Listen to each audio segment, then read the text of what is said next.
Buenas tardes, bienvenidos a una emisión más de Panóptico que transmitimos desde Chetumal, la capital del estado de Quintana Roo.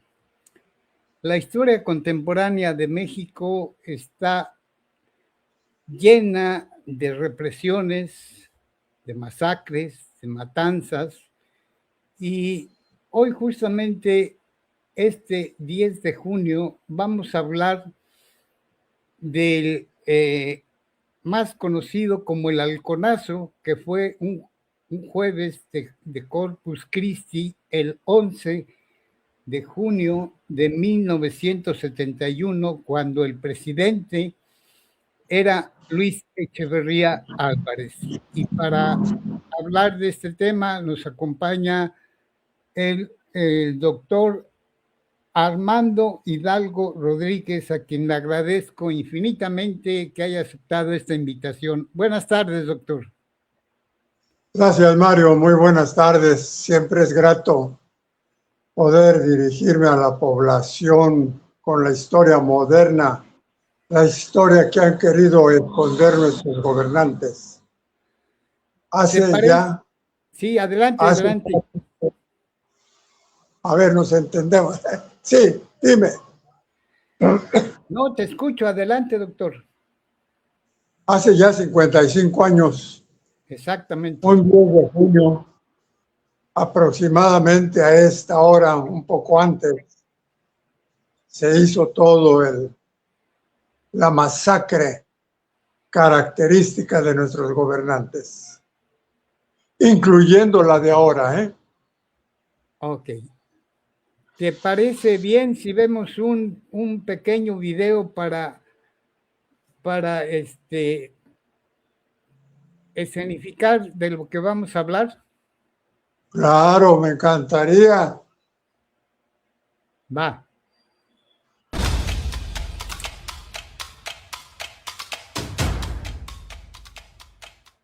El 10 de junio de 1971, cuando se celebraba el Jueves de Corpus, estudiantes principalmente de la Universidad Nacional Autónoma de México, de las preparatorias populares y del Instituto Politécnico Nacional salieron por primera vez desde la masacre del 2 de octubre de 1968 a las calles a manifestar su descontento con el gobierno y en apoyo a la huelga por la democratización y autonomía de la entonces Universidad de Nuevo León.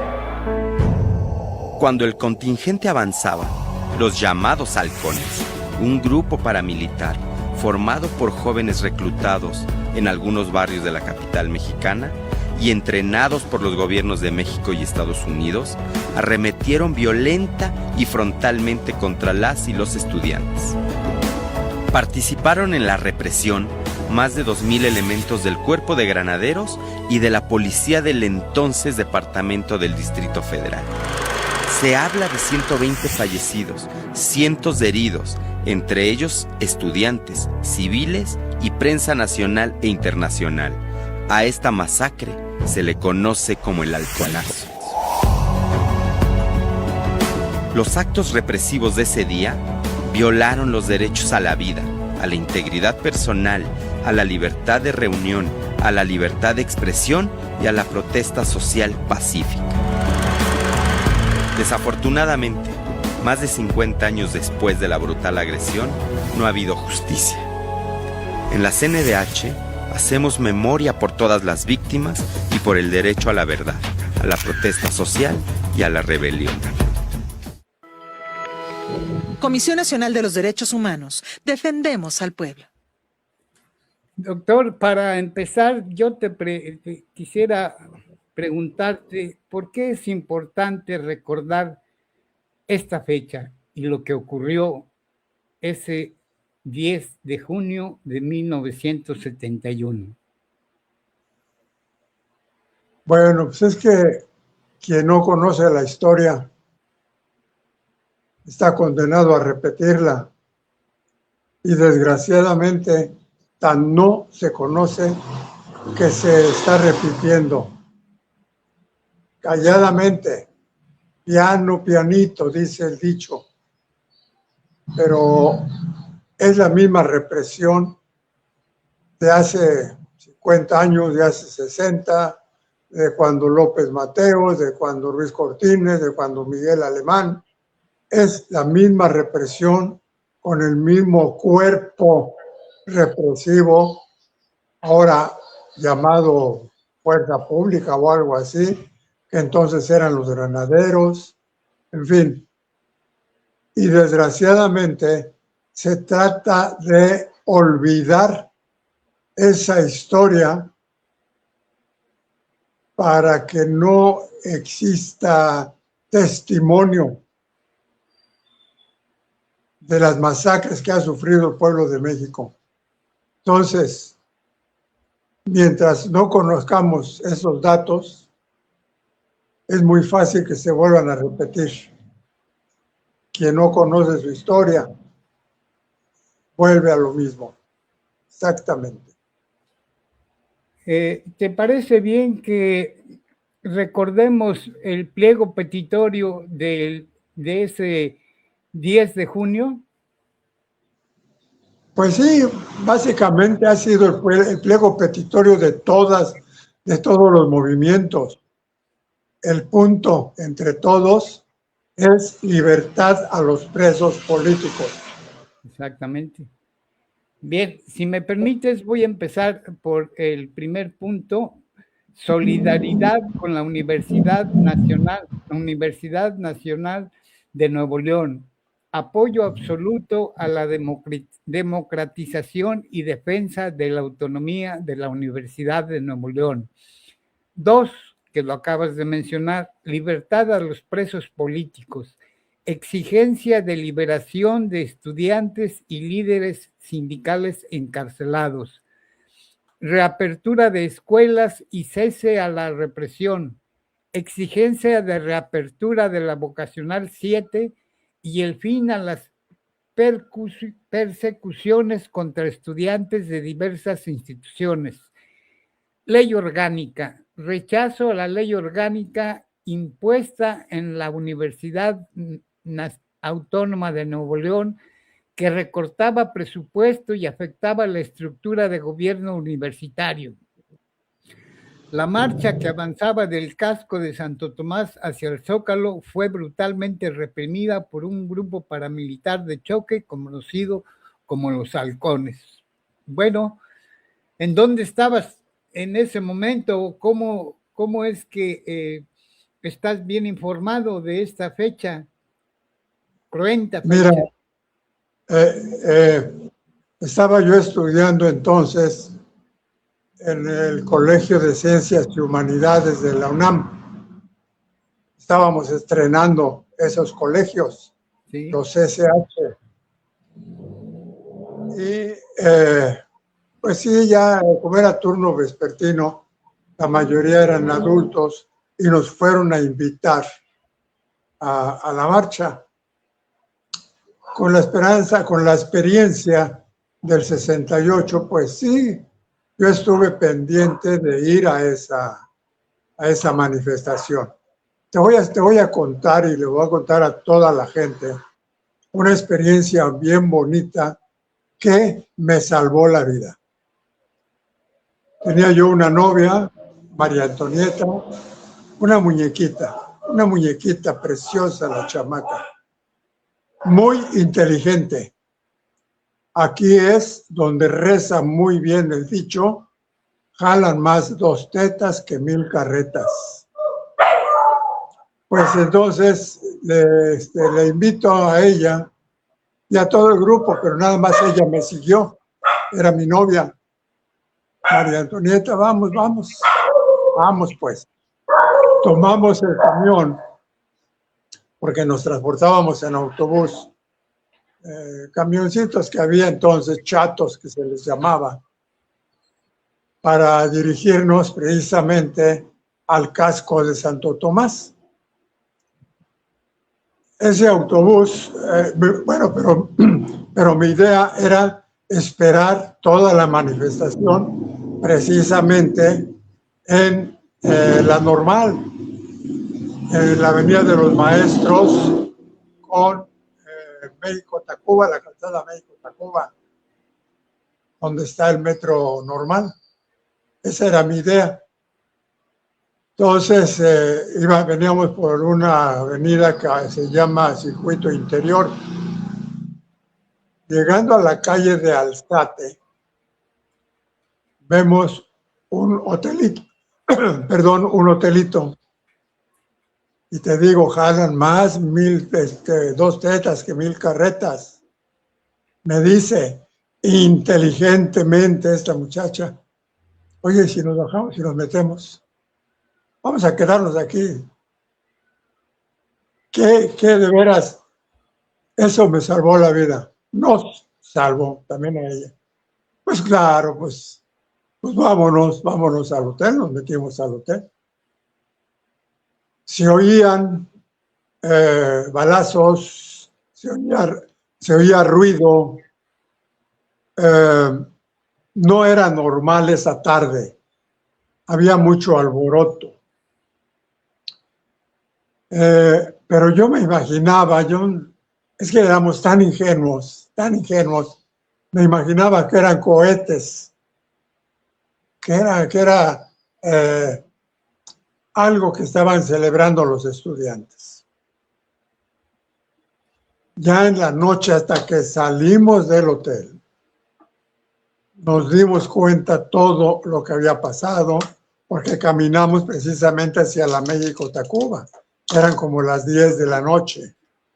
Todavía había mucha gente, mucho alboroto, muchos policías, seguramente muchos halcones todavía.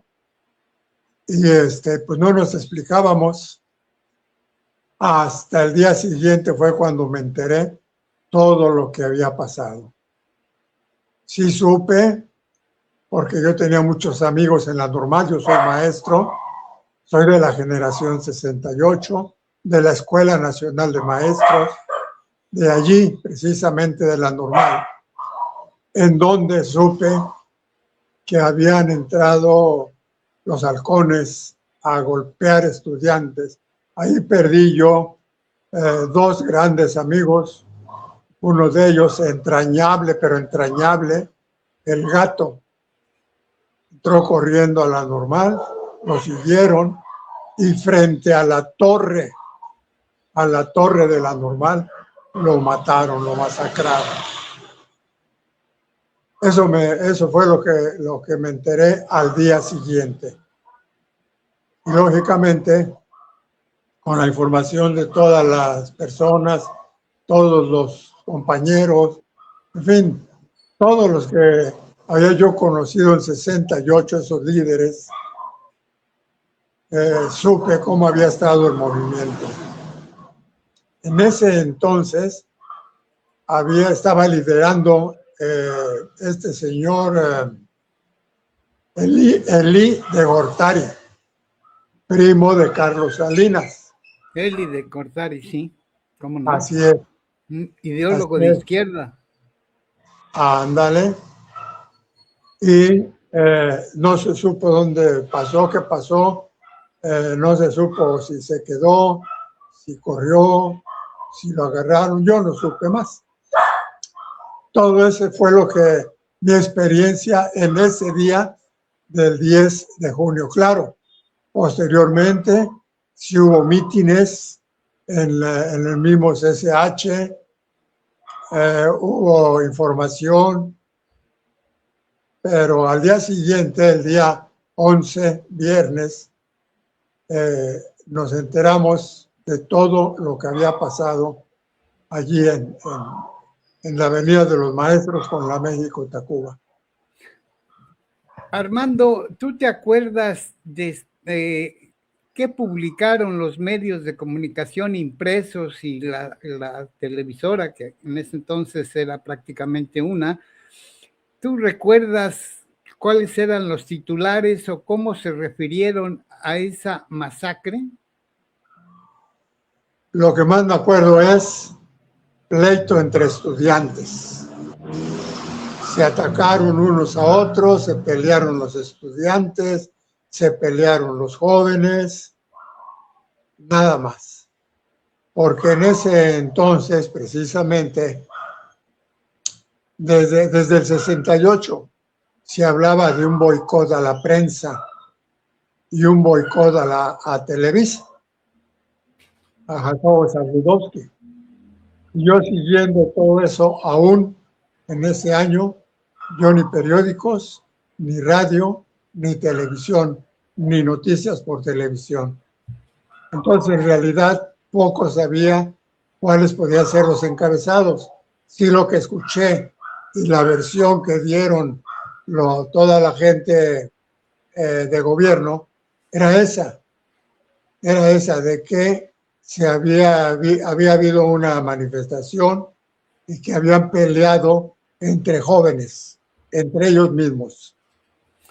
Bueno, si me permites, Armando, recordar quiénes eran los halcones y cómo los reclutaron y en dónde cobraban. El gobierno del Distrito Federal designó a determinadas personas, funcionarios, que fueran a las colonias pobres o las colonias periféricas del DF a contactar a jóvenes entre 18 y 25 años con la promesa de darles un trabajo en lo que era el gobierno del Distrito Federal. Una vez que ya estuvieron ahí, en lugar de que trabajaran, llegaron asesores militares de Estados Unidos y junto con los militares del gobierno mexicano les dieron adiestramiento para reprimir manifestaciones y les dieron armas, pistolas, armas largas y además los dotaron de un palo largo que hoy podríamos decir que era un kendo, ¿no? Y hicieron un plan en las calles para emboscarlos, cerrarles todas las salidas a los manifestantes y reprimirlos y si veían a un estudiante no le preguntaban, simplemente le disparaban. Se calcula ya después que, aunque es indeterminado el número de encarcelados, de desaparecidos y de asesinados, se maneja una cifra de 150 muertos, ¿no? Por la represión. Eso es, si tienes algo que añadir, adelante, Armando. Sí, era el departamento del Distrito Federal, en donde los habían reclutado. Robles Domínguez era el gerente, el regente del departamento del Distrito Federal. No había autogobierno. Era nombrado por el presidente de la República, en este caso por Luis Echeverría. Sí, esos muchachos reclutados en las colonias, pues no nada más en las colonias pobres, de todos lados, fueron a entrenar a un lugar llamado La Cuchilla del Tesoro, que está atrás del aeropuerto. Ahora ya no sé cómo esté, pero era un lugar muy... Cerro de la Estrella. ¿Perdón? Pegado al Cerro de la Estrella. No tan pegado. No tan pegado, pero estaba cerca. Sí. Y allí es donde los entrenaban, sí, sobre todo con el kendo. Y algunos con varas de membrillo. La vara de membrillo, la característica que tiene es que es muy flexible. Sí, y prácticamente es un látigo. Ajá. Entonces, claro, sí, también fue un entrenamiento paramilitar completo en el cual estaban preparados prácticamente para atacar, en este caso, la vanguardia y la retaguardia. Como dices, un encapsulamiento. Te hago aquí un paréntesis. Adelante. Hay una película que a mí pues yo no sé ni por qué la vi, creo que la mercadotecnia me ganó, la película Roma, que habla precisamente de ese momento y en donde se ve una muchacha, la protagonista, corriendo entre todo el desorden que había en ese momento. Eso es falso para los que vivimos esa represión o vivíamos todo ese tiempo y sabíamos lo que era la represión. Esa muchacha sale de su casa y la matan inmediatamente. No es posible eso. Hay otra película muy buena que se llama El Bulto, también de una persona, un fotógrafo, que en la manifestación lo golpearon, quedó en coma y despertó 20 años después. Muy buena película, porque entonces se ve que dentro de esa persona que quedó dormida prácticamente 20 años, se quedó en esa época, en ese momento. Momento de rebeldía, un momento de coraje, que al llegar ya a la adultez con toda la gente que convivió, pues ya trabajaban en el gobierno, ya tenían familia, y él, lógicamente, no estaba de acuerdo, pero porque se quedó precisamente 20 años antes. Perdón, ando un poco mal de la garganta. Se llama El Bulto. Muy buena película. Bien, miren, si alguno de ustedes o de nuestra audiencia, después de que compartamos esta emisión, si usted quiere enterarse de manera pormenorizada, existe un libro que tiene por título Memorias Insurrectas. Este libro tiene una autoría colectiva y fue publicado hace 5 años por un organismo que se llama, y tiene muy buenas publicaciones, es el Instituto Nacional de Estudios Históricos de las Revoluciones de México, el ANIER. Si usted está interesado en leer este libro, con toda confianza me lo puede pedir por el Messenger del Facebook y se lo comparto. Adelante, Armando. Pues sí, entonces estos jóvenes, y es normal, es más, lo decía este señor, que nos engañó, hombre, AMLO. Uh-huh. Los jóvenes, los pobres son los que nos dan el triunfo, porque a los pobres y a los ignorantes hay que darles para poderles cobrar. Palabras más, palabras menos, en un sentido o en otro. Pero no es de ahora. Eso es de siempre. Sí. Y eso fue lo que hicieron con estos muchachos. Bueno, un paréntesis para agradecerle los saludos y que siempre ven nuestros programas a Víctor Fregoso. Dice, interesante entrevista. Bueno, yo se lo extiendo y le doy las gracias a Armando por aceptar, porque no cualquiera tiene el valor de hablar de esto. Y lo peor, muchos que se dicen de izquierda ni siquiera conocen de esto.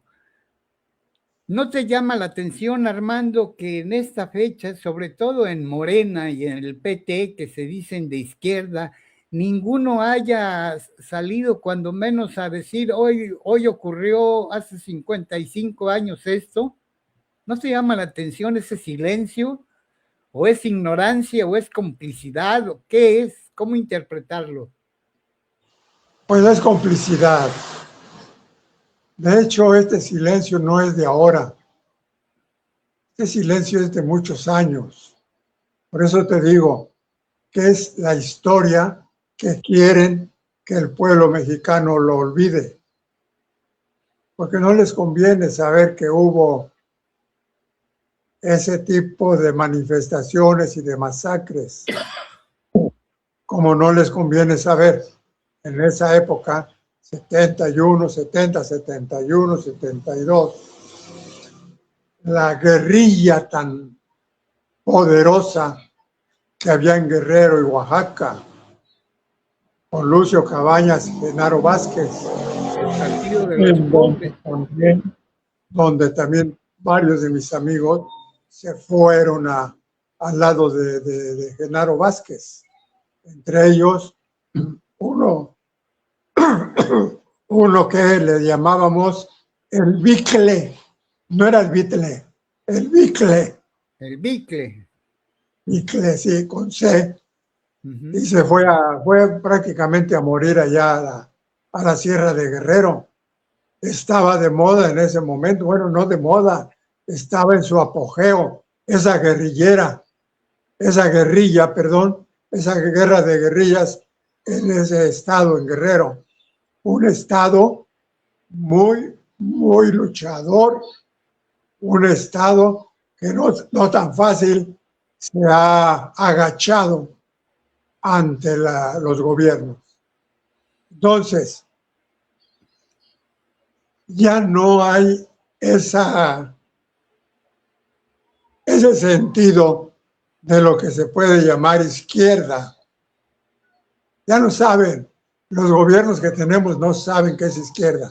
Los gobiernos que tenemos, y lo vamos a ver en un tiempo, que sobre todo los jóvenes van a empezar a gritar: bravo, tú eres el bueno, bravo, bravo. Y si por alguna razón lo cambian, como veletas se van al otro lado: tú eres el bueno, tú eres el mejor. Y esa es la izquierda que han querido vendernos ahora.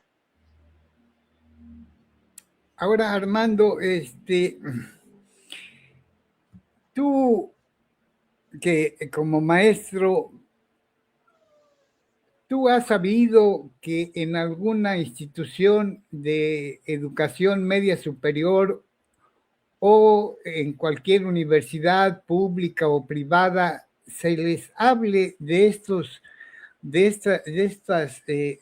movimientos, de cómo fueron reprimidos? Recuerdo también lo que les pasó allí a los guerrilleros de Madera, ¿no? Creo que fue en Chihuahua, si mal no recuerdo. En Ciudad Madera, sí. Mi pregunta es, a los alumnos hoy en la preparatoria, bachillerato, universidades, ¿les hablan de estos movimientos del México contemporáneo? Desgraciadamente no. Mira, y quizá entiendas el por qué me robaron mi plaza de maestro. Estuve yo desde el 69, 70, grupos de sexto grado, chamacos que ya entendían. Yo sí les hablaba del 68, de lo que pasó.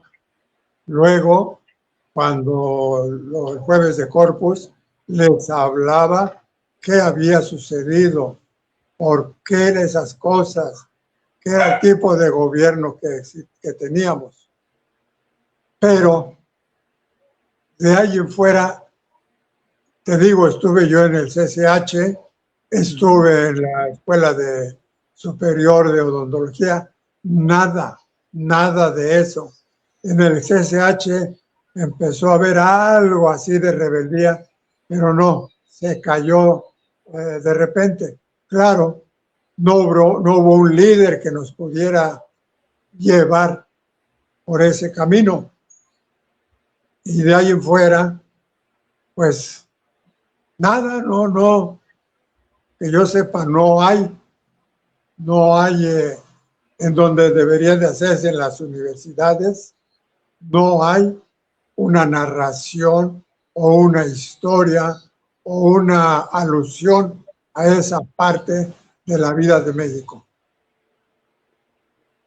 Qué triste, es muy triste porque si no conocemos la historia, los movimientos revolucionarios, guerrilleros o pacíficos, si no entendemos eso, no podemos dimensionar las libertades que hoy tenemos. No podemos entender por qué hay diputados plurinominales, por qué empezó la izquierda a ganar escaños y curules y ayuntamientos. Yo así lo veo, Armando, no sé cómo lo veas tú. Mira, en el 60 en el 2018, antes de que subiera Andrés Manuel como presidente. Estaba Peña Nieto. Ajá. Yo tengo un sobrino que ha hecho su carrera política, primero formando y muy activamente en el PRD. Como joven, sus ideales eran netamente de izquierda, pero maravilloso, platicábamos, le decía yo, trataba de orientarlo, preguntaba, en fin. Ese mismo sobrino platicamos en el 18 y le decía yo que la izquierda no era lo que estaban metiendo, incluir a priistas, a panistas, eso no era de izquierda. Y lo que me dijo, y con eso se acabó la plática, es que tú eres de la izquierda antigua. Va. Ah, carajo. Ah, carajo. Preferí cambiar de rubro. Gente que ya no va a entender verdaderamente lo que es la izquierda y lo que es la derecha. En este momento, ese gobierno que tenemos no es izquierda. Este gobierno es neoliberal. Este gobierno recibió, ay, disculpa, me suena feo la palabra, la mierda de los otros partidos. Y por eso ya no se puede considerar que sea de izquierda. Son gente que llegó de partidos de derecha y neoliberales. Y por lo tanto, no podemos ya hablar de izquierda o de derecha. Mira, yo he escuchado lo que dicen algunos diputados locales de Morena o del PT que se dicen de izquierda. He escuchado a presidentas municipales o concejales o regidores que se dicen de izquierda y la verdad yo meto los 20 dedos de mis 4 extremidades que si un reportero le preguntara a estos que se dicen de izquierda, que le dijera qué dice la primer línea, solo una línea, la primer línea del manifiesto del Partido Comunista escrito por Federico Engels y Carlos Marx. Y te aseguro que no sabría nada. Sí, definitivamente. Es que no son políticos, Mario. Esos no son políticos. ¿Qué son? Estos como a los halcones, los agarraron de lo más bajo para poderlos manejar a su antojo. Por eso es que tenemos en los municipios, en el Congreso, aún en la Cámara de Diputados Federal, Senadores. Por eso, bueno, sí, también en el Congreso de la Unión, ajá, cada tipa que dices, uno de mis alumnos sabía más que estos desgraciados. No, México ya no se preocupó de preparar políticos, se preocupó de agarrar jóvenes y adultos viejos para agarrarlos de peleles y hacer lo que las grandes o los más altos dirigentes desean, que pues echar a perder nuestro país. Bueno, Armando, pues te agradezco nuevamente en todo lo que cabe que hayas aceptado esta invitación. Repito, no hay muchos, además. No sé si los doctores en historia hablen de esto, no lo sé, pero dirigentes de izquierda que sepan los movimientos revolucionarios que ha habido en México, yo creo que son muy pocos, hombres y mujeres contadísimos. Y además hay que tener valentía porque si saben, pero tienen miedo de hablar, lo cual es un motivo más para enaltecer tu participación en esta emisión. Sí. Yo te agradezco a ti, Mario, que me des la oportunidad de dar a conocer mi experiencia y que no se olviden estas épocas, estas fechas tan importantes.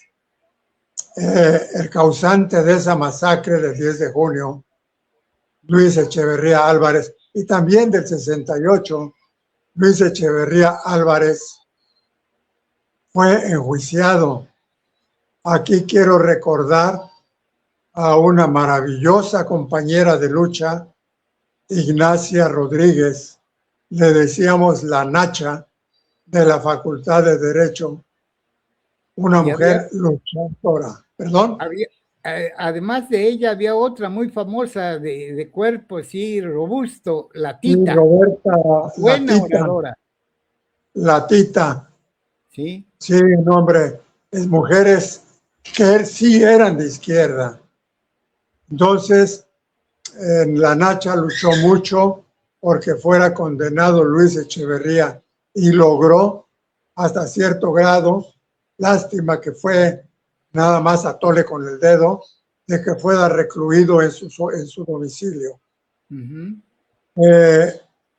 da tristeza que acá en Quintana Roo, prácticamente una vez que vino Luis Echeverría, se le hincaron, le besaban nuestros gobernantes, le besaban la mano como si fuera un héroe, una persona que no tenía cola que le pisaran.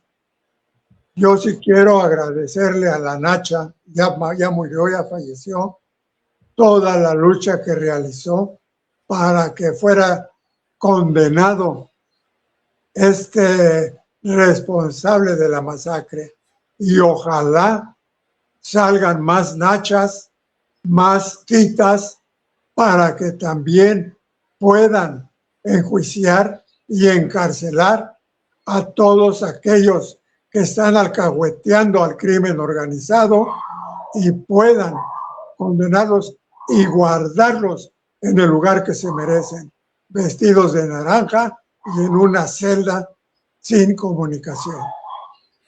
Mira, hay un común denominador en los movimientos, en las marchas, en los mítines, desde el movimiento de los médicos, que fue reprimido, el ferrocarrilero, cuando estaba creo que Demetrio Vallejo.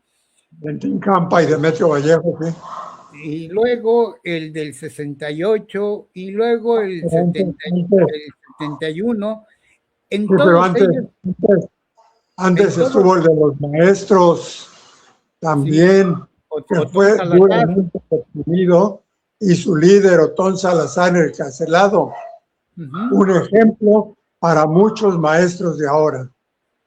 Entonces, ya enumeré más o menos algunos movimientos de los que me acuerdo, pues hay mucho más, pero hay un común denominador en todos ellos, que todos los represores gozaron de impunidad.